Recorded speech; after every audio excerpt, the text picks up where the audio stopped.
Te adoramos, Rey. Gracias, Jesús. Gracias, Señor. Buen día, amigos y amigas de Eternidad en el Corazón. ¿Cómo están? Damos gracias al Señor una vez más, ¿cierto? Eternas gracias al Señor por su gran amor, su gran misericordia y su gran bondad. Sí, gracias por el gozo del Señor cada día en nuestras vidas, por esa manifestación del Señor en cada uno de sus hijos y esa gracia que ha soltado hermosa sobre su pueblo, sobre su iglesia. Un tiempo verdaderamente extraordinario, como siempre decimos, ¿cierto? Como siempre hablamos, de parte del Espíritu Santo, que se ha generado en cada uno de sus hijos, ¿cierto? Esta fe que tiene una mirada, que tiene una finalidad, y es perfeccionarnos, es darnos la fuerza, es darnos esa autoridad, ¿cierto?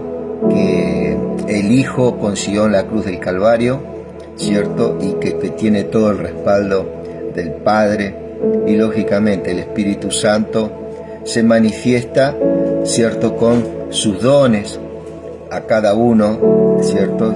Le ha sido dada una gracia a cada uno de sus hijos, en el cual puede fluir y puede manifestar en el servicio a los demás, ¿cierto?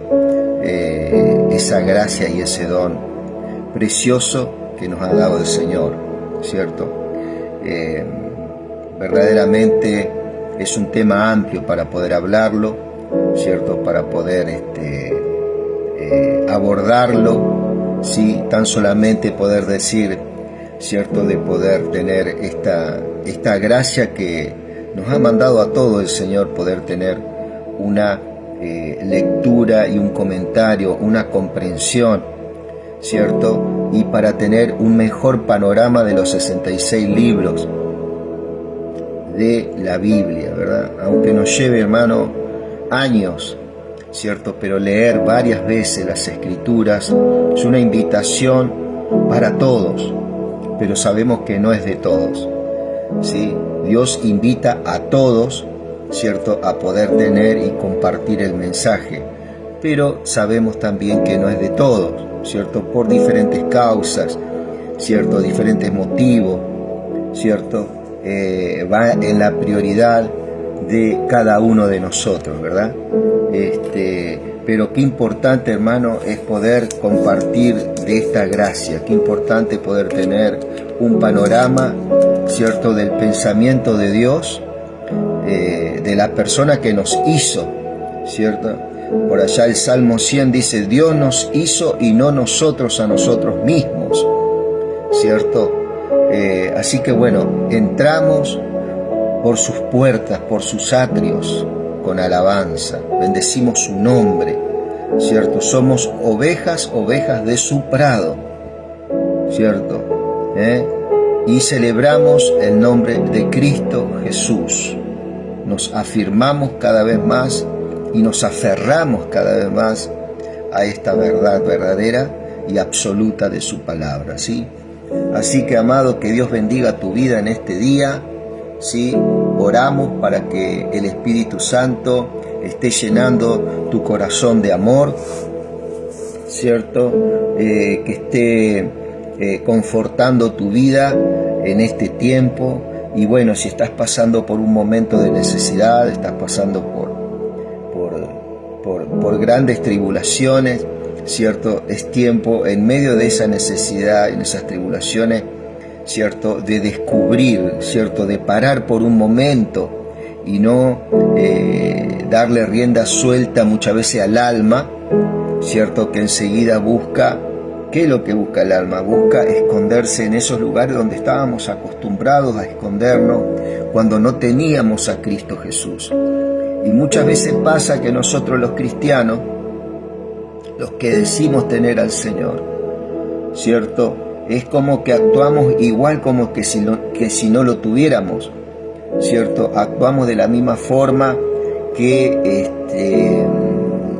como si ignoráramos todo lo que hablamos, lo que decimos por el Espíritu, ¿cierto? Entonces, vez tras vez, el Señor, ¿cierto?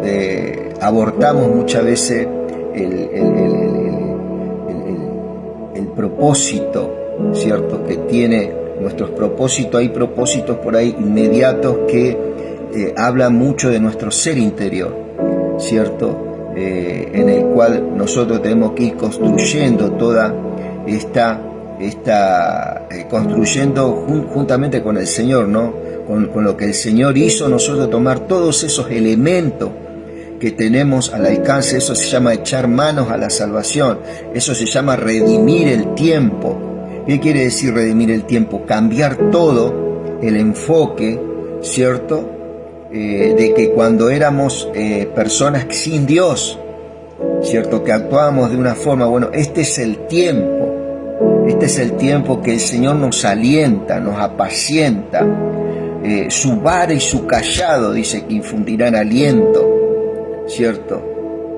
Aunque andemos en valles de sombras y de muerte, Él dice que adereza mesa delante de nuestros angustiadores. Bueno, esa mesa que el Señor adereza es en el tiempo de necesidad, ¿cierto? Lo hizo con Jesucristo, ¿cierto? Cuando fue llevado al desierto, amado, y fue tentado por el enemigo, ¿cierto? De diferentes maneras, diferentes índoles, ¿cierto? Y ahí Él se quedó prácticamente y humanamente con toda nuestra condición. Él se quedó con toda nuestra condición, ¿cierto? En ese desierto, seguramente pasando frío, pasando un montón de necesidades, pensando en el propósito del Padre para con su vida, ¿cierto? Pero dice que fue movido por el Espíritu y fue llevado a ese desierto, ¿verdad? Bueno, hoy es un tiempo, amado, que tal vez nosotros también estamos pasando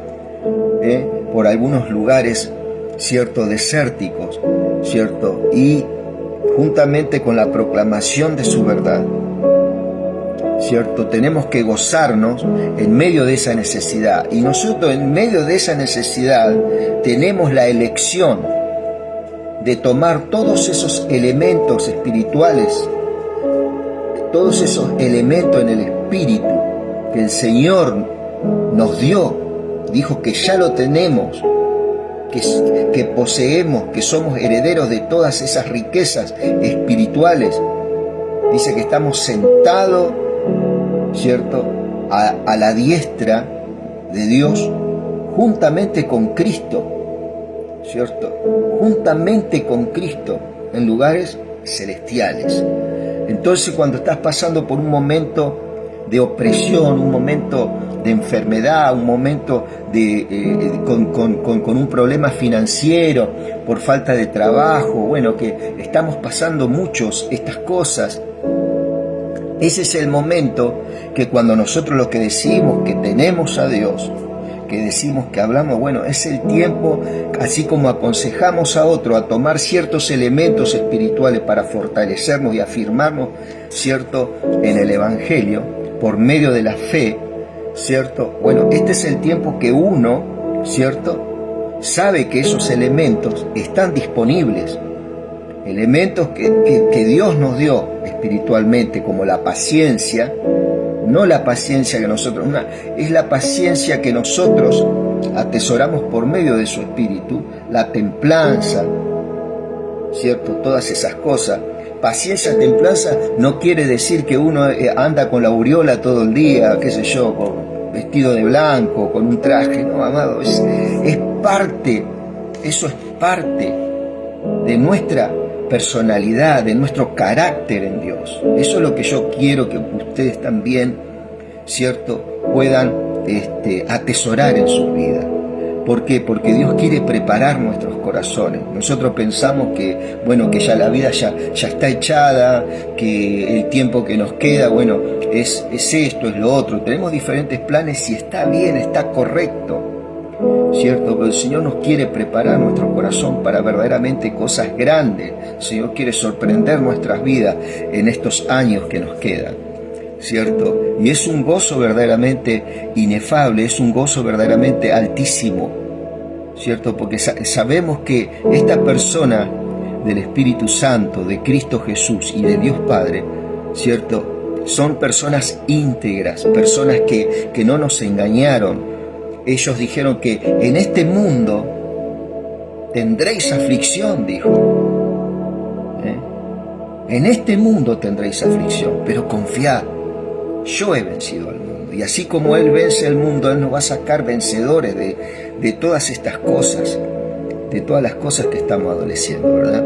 Así que es un gran gozo, verdaderamente, estar pasando por tribulaciones, estar pasando por momentos difíciles, ¿cierto? Cuando vos te parás verdaderamente en lo que decís que sos en Cristo Jesús, cuando te parás en la roca esa, ¿cierto? Y no hay nada de lo que vos estabas acostumbrado a aferrarte en esos momentos, ahí tenés al Señor, ¿cierto? Dice su palabra, el que habita al abrigo del Altísimo morará bajo la sombra del Omnipotente, ¿sí? Es un salmo verdaderamente tremendo ese. Salmo 91. Mira, yo iba a leer Lucas 3, mirá con lo que me sale el Señor. Pero hay algo acá, ¿no? El que habita al abrigo del Altísimo morará bajo la sombra del Omnipotente. Y le pido al Espíritu Santo que estas palabras verdaderamente hoy marquen nuestras vidas, ¿cierto? Que nos den un motivo, ¿cierto? Para inundar nuestro corazón de gozo, de alegría, de fortaleza, ¿cierto? El que habita el abrigo del Altísimo, amado, amada, dice, morará bajo la sombra del Omnipotente. ¿Por qué esto de amado, amada? Porque ustedes son amados del Señor, son verdaderamente personas preciosas para Él, ¿cierto? Ustedes son personas que el Señor respeta, que el Señor considera, los tiene en un alto valor en sus pensamientos. Todos los días, eternamente el Señor, ustedes son coronas de Él. Y al decir corona, que están en el pensamiento de Él, constantemente, todos los días vos te levantás, caminás, andás, ¿cierto? Y si de chiquito, chiquita te inculcaron en algún momento la palabra, el Evangelio, yo no te estoy hablando de ninguna religión, no estoy hablando de ni religión católica, ni de religión evangélica, la cual respeto, ¿cierto? Porque muchas cosas aprendí y aprendo muchas veces, ¿cierto? No te estoy hablando de religión, te estoy hablando de una persona que te está cuidando, que te está guardando, desde el momento que estuviste en el vientre de tu hermosa madre. Mirá lo que estoy hablando, a esa reina que es tu madre, ¿cierto? Hasta este día el Señor ha estado caminando con vos, no te dejó, no te desamparó, ¿cierto? Por más que las cosas temporales parece que caen, parece que decaen, ¿cierto? El Señor te va a sostener más allá de la vida y de la muerte. El que habita al abrigo del Altísimo morará bajo la sombra del Omnipotente. Salmo 91. Diré yo a Jehová, esperanza mía y castillo mío. Mi Dios, en quien confiaré. Esto es como una oración, ¿viste? Verdaderamente yo no soy un gran orador. Soy una persona de esos grandes oradores que se presentan. Pero cuando vos lees un salmo, cuando vos lees una parte de esto, acá hay oración. Acá vos te unís junto con el Espíritu y tu Espíritu dentro tuyo ora. Y ahí comienza a fluir en tus pensamientos un montón de cosas que son impartidas por el Espíritu. No te creas que son pensamientos así nomás. No, ahí el Espíritu comienza a sacar cosas, a sacar un montón de cosas buenas, ¿cierto? Empieza a sacar códigos de vida, principios, te fortalece, te sana, ¿cierto? Dice, mi Dios, en quien confiaré. Él te librará del lazo del cazador, de la peste destructora. Con sus plumas te cubrirá y debajo de sus alas estarás seguro. Qué maravilloso este lenguaje, ¿verdad? escudo y adarga es su verdad. Escudo y adarga es su verdad. Cuando vos tenés ese yelmo, ese escudo, que es su palabra, ¿cierto? Que siempre va a prevalecer por encima de cualquier palabra que emitan en contra tu vida, contra tu familia, contra lo que sea, ¿cierto? A no ser que vos hayas dado lugar a algo, ¿cierto? Que vos hayas dado lugar a que el enemigo, ¿cierto?, venga a tomar algo o a arrebatarte alguna cosa, ¿cierto? Muchas veces, ¿por qué? Por una ignorancia de uno mismo. Pero uno le pide perdón al Señor, ¿cierto? Y el Señor inmediatamente restaura tu vida, ¿cierto? Aunque muchas veces la consecuencia, muchas veces la vamos a tener que pasar por causa de ese traspié que hemos tenido, ¿cierto? Voluntario, muchas veces hacemos planes y proyectos para pecar de alguna forma. Es algo medio loco lo que te hablo, pero hay gente que hace planes y proyectos para pecar o para hacer caer a otros. Y esto no te lo digo para que venga temor a tu vida o que te sientas perseguido constantemente, ¿viste? Porque también hay cristianos que están perseguidos, ven al diablo en todos los lugares. Eso no es bíblico. El Señor nos mandó a vivir en paz, ¿cierto? Dice: Él te librará del lazo del cazador, de la peste destructora. Con sus plumas te cubrirá y debajo de sus alas estarás seguro.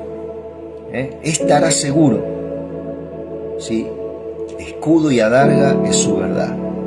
No temerás el terror nocturno, ni saeta que vuele de día, ni pestilencia que ande en oscuridad, ni mortandad que en medio del día destruya. ¿Sí? Todas estas condiciones se daban en el viejo pacto porque muchos de sus hijos eran alcanzados muchas veces por el enemigo, que tenía mucha libertad de hacer mal. ¿Por qué? Porque en ese tiempo, para que vos entiendas un poquito, y yo también, Adán le había dado potestad al diablo para que domine, tenga autoridad sobre la tierra. Pero cuando vino Cristo, Cristo le quitó la autoridad, mi querido. Él muere, desciende a los infiernos. Dice que el diablo y la muerte no pudieron retenerlo. ¿Por qué? Porque no encontraron pecado en él. Lo tuvieron que soltar, no pudieron, ¿cierto? Cuando vieron que él obedeció todos los mandamientos de Dios, no les quedó otra, porque no tenían motivo para condenarlo. Aunque fue hombre como nosotros, él no pecó nunca, pero sí sintió todo, sintió el dolor, sintió la opresión, sintió las tentaciones, porque era un hombre, amado. Cristo, cuando estaba en carne, era un hombre como nosotros. ¿Sí? Era un hombre como nosotros, tal cual. Dejó todo su poder, toda su omnisciencia, todo lo que era Dios, porque Él era Dios, ¿cierto? Y es Dios. Pero era el Verbo encarnado. Él se hizo carne por amor a nosotros, ¿cierto? Él eligió eso y sintió todo lo que sentimos nosotros, pero no tuvo pecado. Al tercer día resucita. Dice que el pecado, el diablo y la muerte no pudieron retenerlo.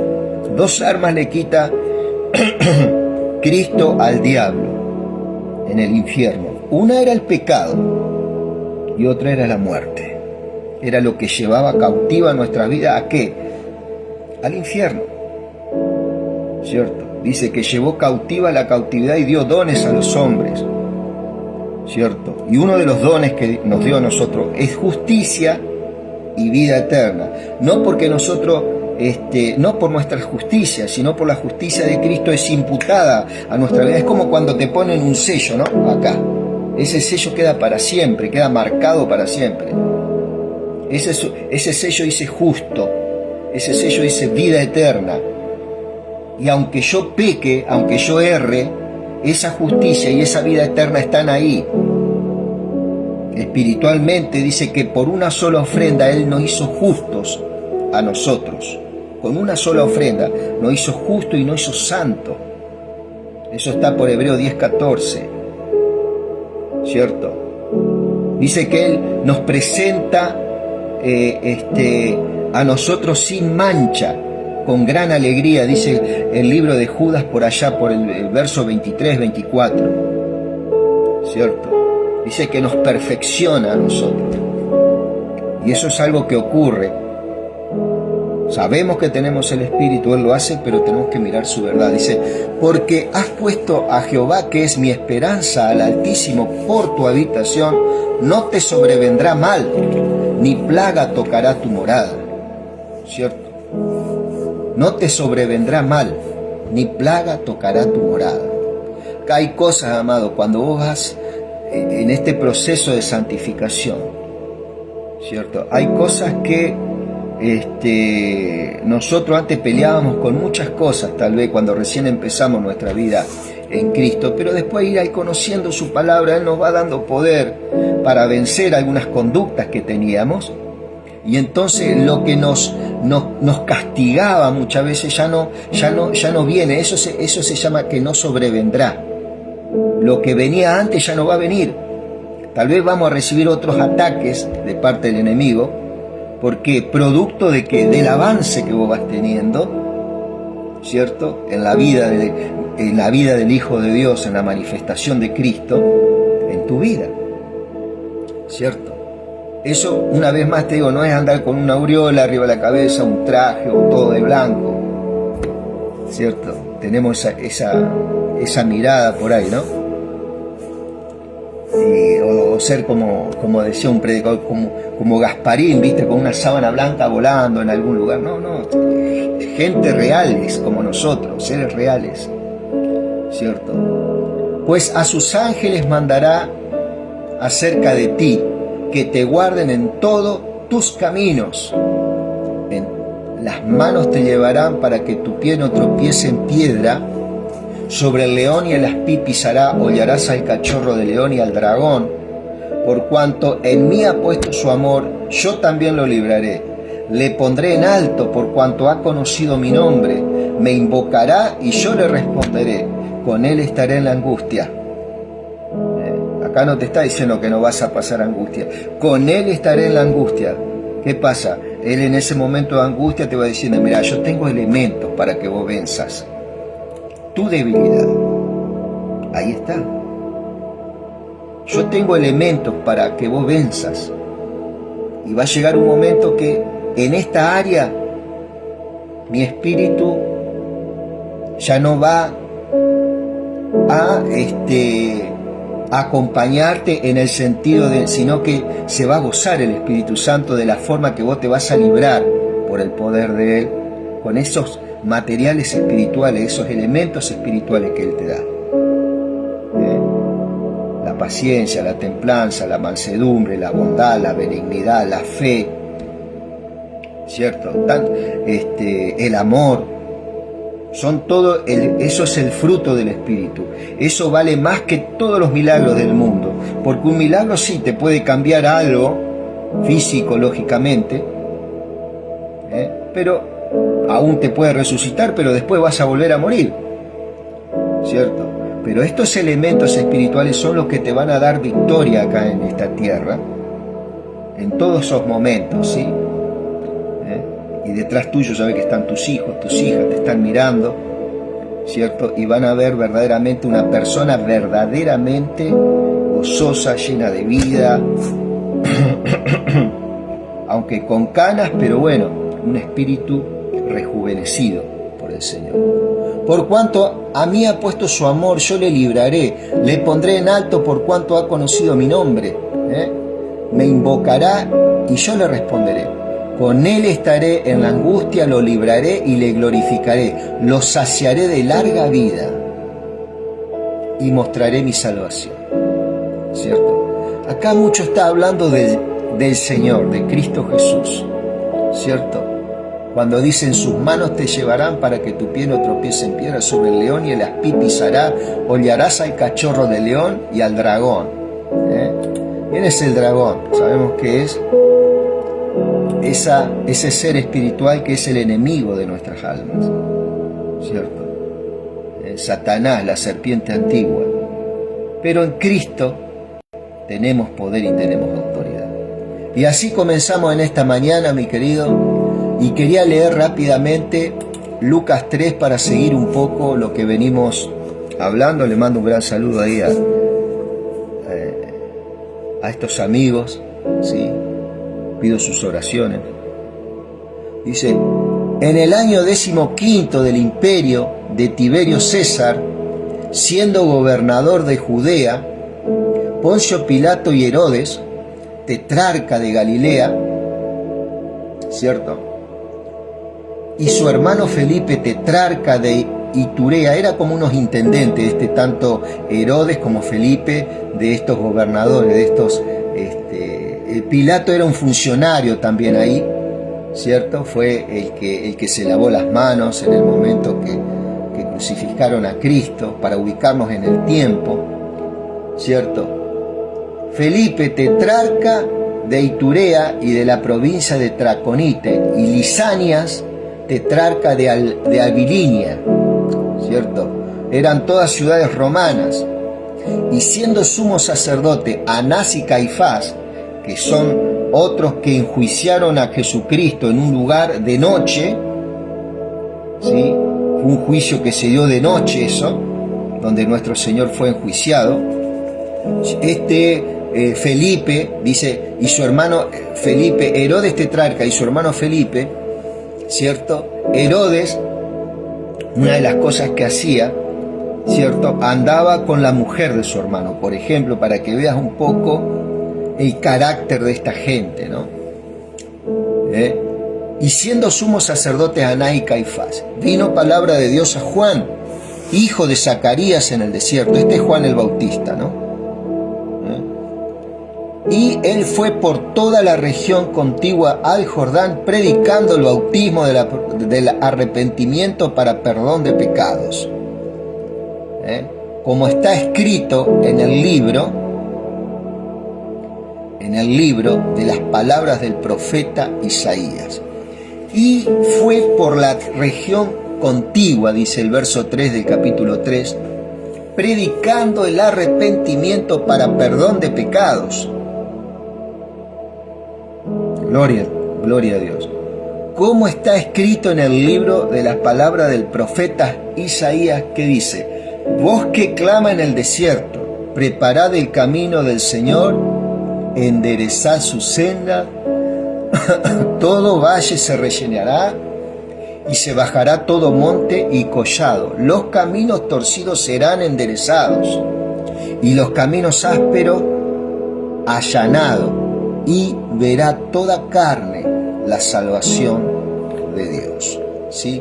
Acá estaba preparando a este pueblo hebreo Juan, por medio de esta prédica, ¿cierto?, a estar preparado, porque Dios estaba a punto de cambiar todas las cosas, ¿sí? Estaba a punto de cambiar todas las cosas, en el sentido de que Él se iba a mostrar, ¿cierto?, a este pueblo de una forma física, ¿sí?, a través de un hombre, que es Jesús. Dios iba a mostrar, y toda carne, y verá toda carne la salvación de Dios, verá toda carne la salvación de Dios. ¿Quién es la salvación de Dios? Cristo, ¿sí? Y decía a las multitudes que salían para ser bautizadas por Él, fíjate, ¿no?, el mensaje ¿no? Oh generación de víboras, ¿quién os enseñó a huir de la ira venidera? ¿Cierto? Acá uno lo toma un poco a risa por ahí estas palabras, y yo lo he escuchado muchas veces, ¿verdad? Pero acá lo que está hablando es, acordate, ¿por qué generación de víboras? Porque acordate que en el jardín de Edén, ¿quién fue que tentó a Eva? Satanás. ¿Y de qué forma la tentó? Dice que en una forma de serpiente, ¿verdad? No es que todas las serpientes sean malignas ni nada. Hay una naturaleza, lógicamente, animal, ¿cierto?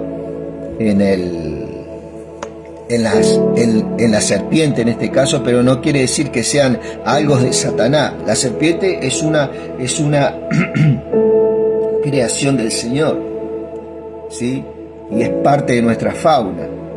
Pero acá se le dice generación de víboras, ¿por qué? Porque se está hablando hijos de la serpiente, hijos, ¿por qué? Porque ellos estaban en contra y estaban rebelados contra las verdades de Dios. A lo que Dios los había llamado, no estaban haciéndolo. Israel fue llamado para hacer luz a los gentiles. Luz, ¿qué quiere decir? Llevar la palabra y llevar presencia de Dios a todos los pueblos de la tierra, ¿cierto? En lugar de hacer eso, estaban escondiendo esa verdad. Uno por ignorancia y otra también porque los mismos sacerdotes le impedían al pueblo, de una forma o de otra, que conocieran la verdad. Eran manipulados, ¿cierto? Entonces viene Cristo, Dios viene a establecer todas estas cosas, ¿cierto? Y es un tiempo de bisagra en cuanto a la fe, ¿cierto? Y dice, y decía a las multitudes que salían a ser bautizadas por él, oh generación de víbora, es decir, hijos de la serpiente. Los estaba diciendo, ¿por qué? Porque hay maldición en ustedes. Tienes que cambiar sus pensamientos. ¿Para qué? Para salir de esa maldición. Para que esas maldiciones sean cortadas. ¿Cierto? ¿Quién nos enseñó a huir de la ira venidera? ¿Cierto? Haced pues frutos dignos de arrepentimiento y no comencéis a decir dentro de vosotros mismos, tenemos a Abraham por padre. Claro, ellos se jactaban de que Abraham era el padre de ellos, ¿cierto? Estos hebreos. Porque os digo que Dios puede levantar hijos de Abraham aún de estas piedras. Bueno, yo soy una de esas piedras, ¿cierto? Que por gracia, y cada uno de nosotros que creímos en el Evangelio, por gracia de Dios hoy creímos, ¿cierto? Y yo también, y ya también el hacha está puesta a la raíz de los árboles. Por tanto, todo árbol que no da buen fruto se corta y se echa al fuego. ¿Sí? Había en el tiempo de los apóstoles, eso está allá por Hechos capítulo 4,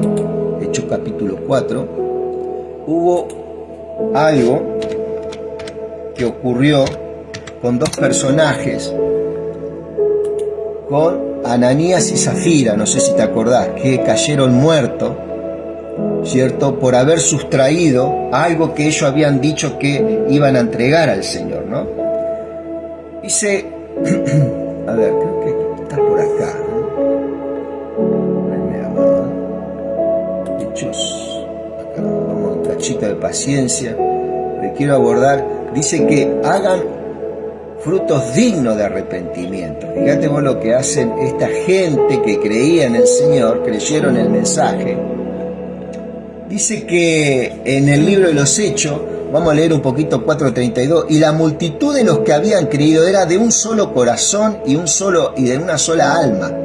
Era gente que había probado y había gustado de este arrepentimiento, ¿no? Ya nos estamos trasladando un poco al libro de los Hechos para que podamos tener una figura y entender un poquito más y echar un poco más de luz en lo que estamos leyendo ahora. Porque viste que muchos te leen, pero no llegamos a comprender por qué es que esa gente hacía lo que hacía y por qué Jesús hablaba lo que hablaba. Y Juan el Bautista hablaba lo que hablaba a esta gente, ¿no? Dice, para entender, y la multitud de los que habían creído era de un corazón y un alma, y ninguno decía ser suyo propio nada de lo que poseía, sino que tenían todas las cosas en común. Y con gran poder los apóstoles daban testimonio de la resurrección del Señor Jesús, y abundante gracia era sobre todos ellos, así que no había entre ellos ningún necesitado. porque todos los que poseían heredades, casas, las vendían y traían el precio de lo vendido y lo ponían a los pies de los apóstoles. Se repartía a cada uno según su necesidad. Entonces José, a quien los apóstoles pusieron de sobrenombre Bernabé, que traducido es hijo de consolación, levita natural de Chipre, que es Grecia, como tenía una heredad, la vendió y trajo el precio y lo puso a los pies de los apóstoles. ¿Cierto? Todo era puesto, no toda la heredad, sino hay algo que ellos tenían, lo vendían y lo ponían a los pies de los apóstoles. ¿Por qué? Porque verdaderamente sus vidas, ¿cierto? Había entrado verdaderamente el conocimiento de Dios en su vida, ¿cierto? Y tenían una instrucción, ¿cierto? Que era, por ejemplo, confortar a los necesitados de diferentes maneras, ¿cierto? Dice, pero cierto hombre llamado Ananías, con Zafira su mujer, vendió una heredad y sustrajo del precio sabiéndolo también su mujer. Es como cuando vos te propones dar algo, ¿cierto? Y después dice, no, voy a sacar un poquito para mí, ¿no? Y trayéndolo solo una parte, la puso a los pies de los apóstoles también, como hacían los otros, ¿cierto? Y dijo Pedro, Ananías, ¿por qué llenó Satanás tu corazón? Ahí está, la víbora, la serpiente.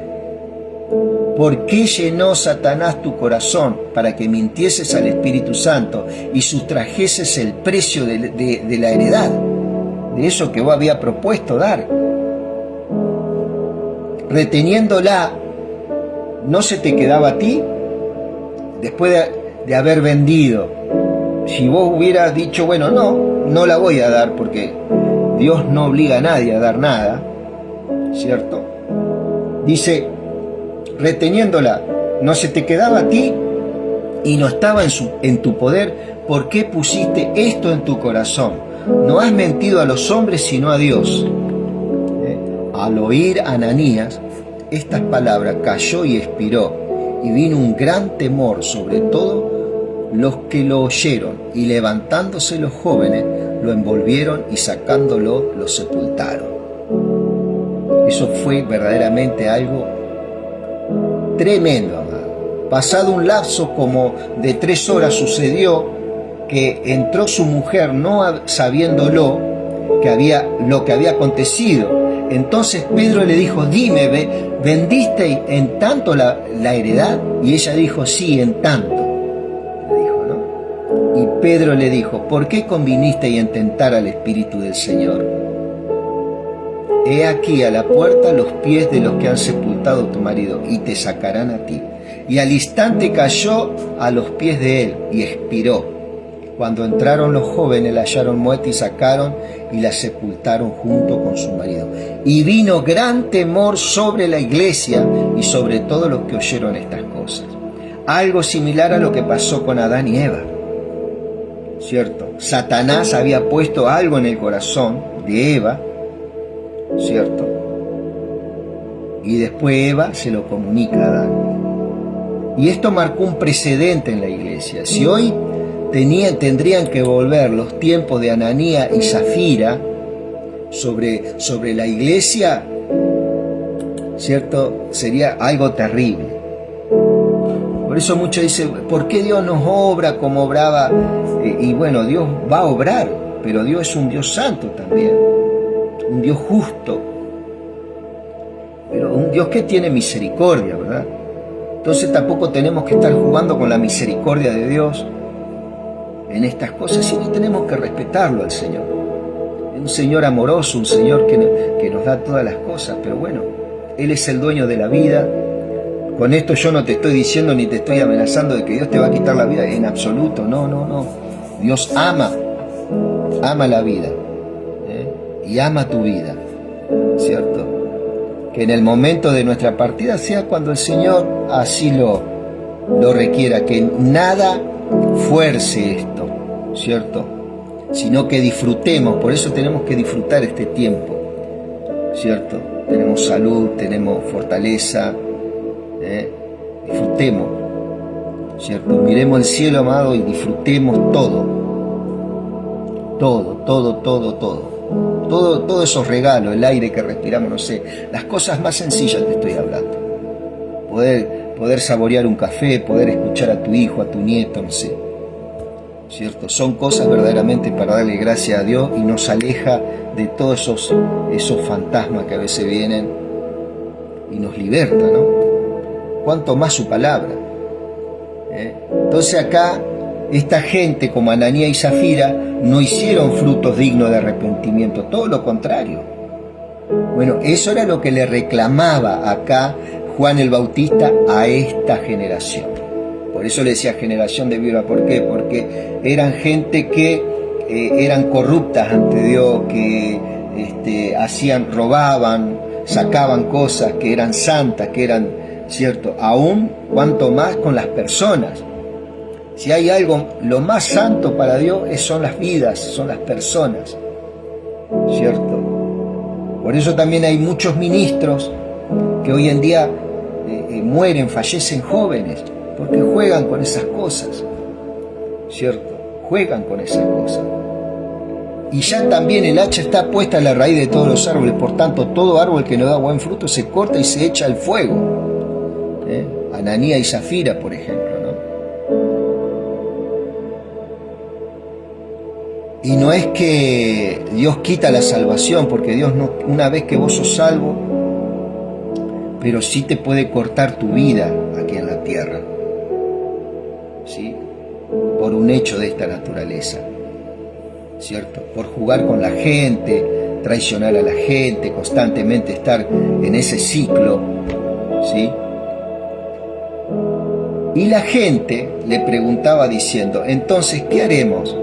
Y respondiendo, él le dijo, el que tiene 2 túnicas, acá está, mirá, qué justo, ¿eh? El que tiene 2 túnicas, dé al que no tiene. Y el que tiene que comer, haga lo mismo. Ellos ponían todo a los pies de los apóstoles para que sea repartido al pueblo. Y dice que el pueblo no había ninguna necesidad. Ninguna necesidad. ¿Sí? Dice, ya estamos terminando, acá dice, vinieron también unos publicanos para ser bautizados. ¿Publicanos quién eran? Los que cobraban los impuestos, ¿cierto?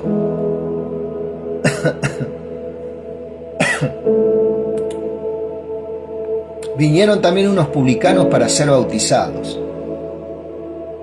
¿Por qué? Porque ellos tenían fama de que eran muy corruptos, ¿sí? Los que recaudaban los impuestos para el imperio de Roma, que también era un imperio con una raíz en la corrupción muy grande, entre otras cosas, ¿cierto?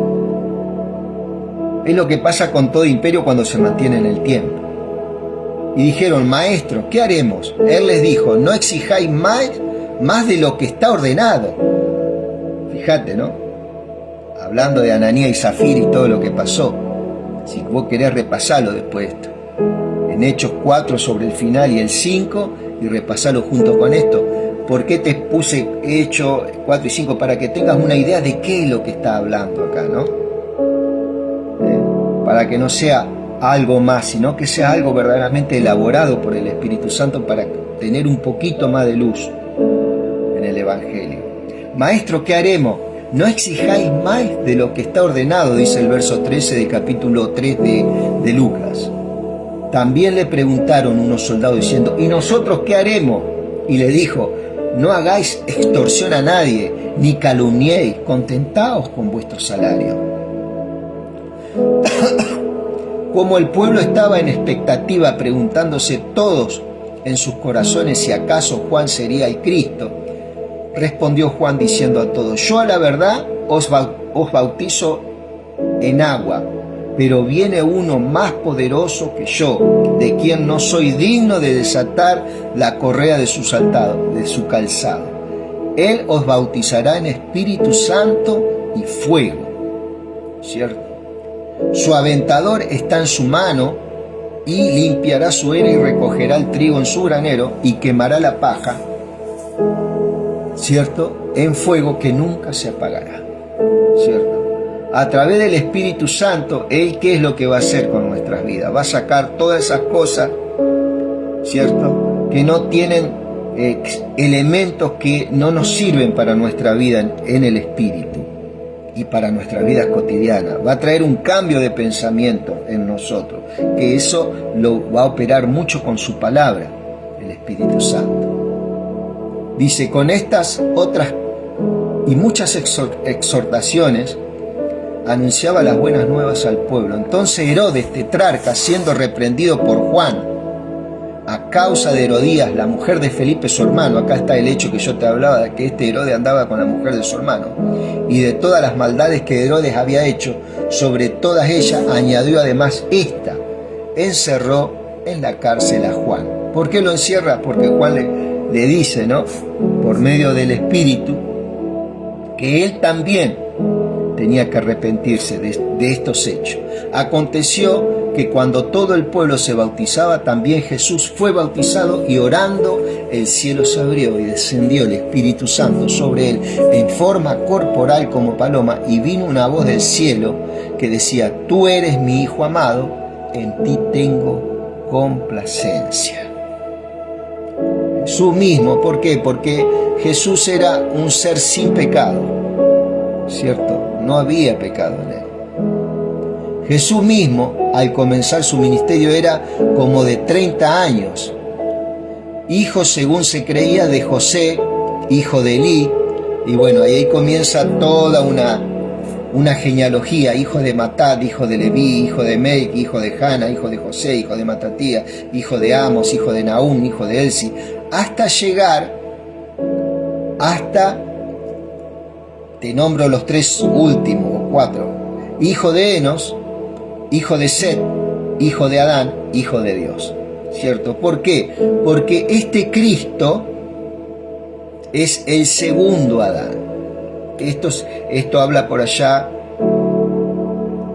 por Romanos,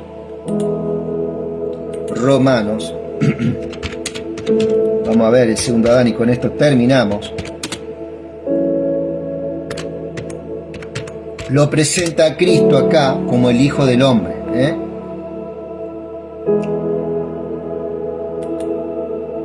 Gracias, Jesús.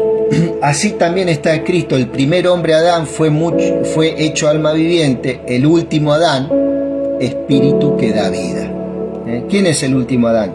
Cristo. Es un espíritu que da vida, es el segundo Adán, ¿sí? Acá es presentado Lucas, acá, ¿cierto?, este Cristo. ¿Por qué va hasta Adán en este caso? Porque lo presenta como el segundo Adán, ¿cierto? Que tiene espíritu vivificante. ¿Qué quiere decir espíritu vivificante? Él puede dar e impartir vida, ¿cierto? Todo ese poder se lo dio a su iglesia por medio del Evangelio. Cuando vos predicás y hablás, estás impartiendo vida, ¿cierto? Mi querido amigo, que tengas un buen día. Hay que ir a trabajar un ratito. Que tengas un buen día en tu lugar de trabajo, en tu hogar. Y bueno, que Dios bendiga. Ya seguramente vamos a estar hablando en el transcurso de la tarde, o cuando Dios disponga, vamos a seguir leyendo este libro de Lucas, ¿sí? Que Dios bendiga grandemente tu vida. Un gran saludo.